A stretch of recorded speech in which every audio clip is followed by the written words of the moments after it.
How you doing, YouTube? Matt Massa Beer Reviews. Back with a little bit of a, hopped up American Pale Ale time in the form of Hop Butcher for the World. It's their New Oklahoma. New beer from these guys. Never had this before, but I'm digging this. One of my favorite designs from Dan Jets as of late. But like I said, it is an American Pale Ale, but it's hopped with Mosaic and I'm going to butcher all this probably. Barba Rouge hop. Never heard of that. That is what Hop Butcher does. They are the kings of hop fuck duckery, hence the whole Hop Butcher portion of the show. 5.2%. And they talk about in tasting notes, which they give on the back of all their cans, that this is bright citrus, ripe berry, and pleasant grass. Ooh, sounds right up my alley. And this is hyper fresh on 11/19, so less than a month old. And it says BC, the old one isn't working, because the old one isn't working. There you go. Oh, New Oklahoma. There you go. I get it. Yeah, look at that label. That is killer stuff. Dan Jessa really does some great stuff. It's not like I like everything the dude throws out there, but this is probably one of my more favorite hop butchers he's tossed as of late. This is going to be in a little bit of a disadvantage. I've talked about this before, but more times than not when I do beer reviews, I sit down and do a couple in a row, and I tailor them to kind of smaller to larger. So I'll start with like a lager or pilsner, and then move up to a pale ale, move up to a hazy, maybe a stout, if I'm going to get 4 in. A lot of times I'll put a mystery beer first. I just came off a big old hazy mystery beer, so is what it is. But it's a nice test for these small ones. See if they can still hold up to that kind of bigness. Anyway, what do we have there? I mean, she looks like a big old hazy pale.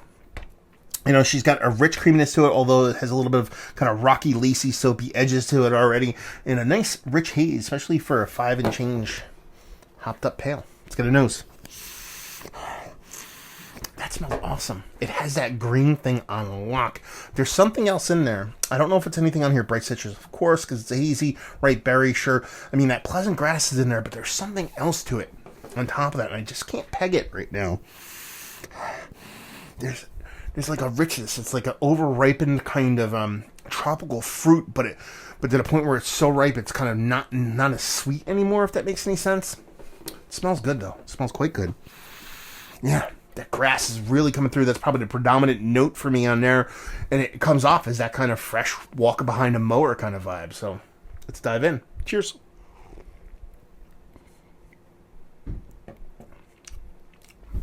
That's delicious. You know, first things first, I'm going to kind of dip back into what I was saying before I actually smelt and taste this beer. I'm coming off a really big, we're talking a 9 and change percent, like almost triple IPA. It was really good and really expressive. Not necessarily something you typically want to do, but with a review session, sometimes that happens with the mystery beers. What am I going to do? Not do the rest of my reviews for tonight? We soldier on, and more times than not, you'd be like, well, you're going to give this beer a kind of not a fair shake. Well, I'll give you 2 things on that. One, they sang the 2 of these, so if I didn't give it a fair shake, I'd go back and re-review it. But 2, it's fun to do that every now and then, because those smaller beers where I talk about how you have that impact, you have that flavor, you have that richness that you can get a lower ABV, but a lot of people kind of lean on that heavy ABV to bring it there.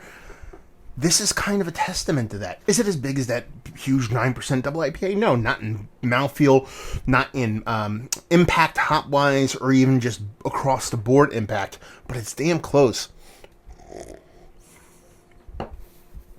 Yeah, like a nice citrus, tropical fruit leaning medley of fruit juiciness. And on the other end of things, it has that really nice grassy thing. It's getting even a little bit more to green grain, like a walking through behind that mower, but you're going through that kind of unkempt lawn with a bunch of weeds and shit hanging out in it. But it's really good. Really nice mouthfeel. Again, 5 and change. Big, nice, impactful hop presence. Again, 5 at change.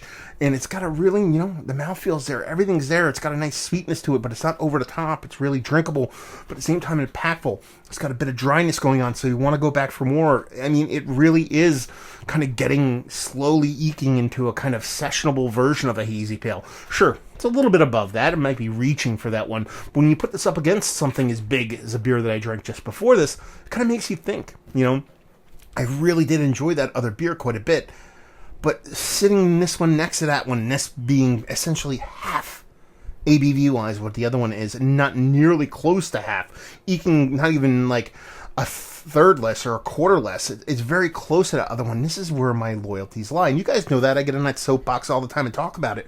But these are the beers that really turn me on. And while I do dig on those higher ABV jams, I mean, it shows you what can be done at a lower ABV beer.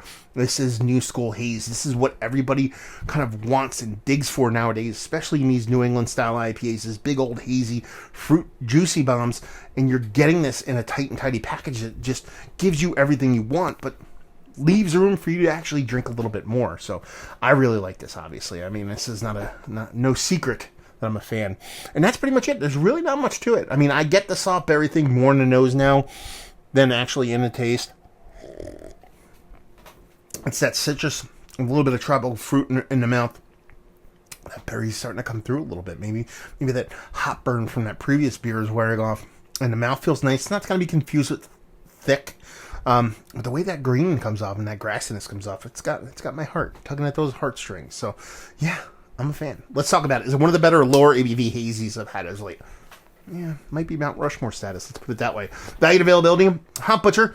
Their prices are usually on point, if not a little bit lower than what market value is. And they do hit, shelves. That's how they distro their beers. They do fly off the shelves, so you got to go get them. But that's awesome that you don't have to kind of go wait at a brewery. Not that there's anything wrong with that, but yeah. And leave you with, if you like what we like this. If you like new school haze, if you like big old hazy new school beers, and you want something in a lower ABV package, this is about the best that you're going to get. I mean, it's fantastic. Listen, no love loss or no hidden love. No love loss. That means I would hate them. I'm weird. There's no secret that I'm a fan of Hop Butcher. And sometimes it's a little bit chicken or the egg thing. What, are you a fan of Hop Butcher? Therefore, you dig on them, or do you dig on them? Therefore, you're like, it's kind of one of those things. Why do you like Hop Butcher so much? And then just their beers, they just do them for me, especially in the hazy realm, where there's so much lack of variety, so much lack of uniqueness. Now, is this one like one of those kind of new school, cool fuckduckery offerings from them? No. I mean, it's kind of leaning more towards what you typically find in New England style IPA, but that grassiness really does come through, and that has to be that Rouge hop in there. It has to be. I think it is. Anyway, I dig it. If you like hazy, new school, you like a bit of fuckduckery, that'd be your boy. There you go. Another review in the books. Hopefully you guys enjoyed it. Down there if you want to talk about it. Massive Beers if you want to check me out doing the social media stuff. Beer Massive. Want to hear me doing podcasting stuff. Interview brewers and all kinds of people. Interview the guys from Hop Butcher. So go check that out. It's called Burps. And hopefully you guys enjoyed the review. Hopefully you're enjoying a little HB right now. And hopefully see you next time. Cheers.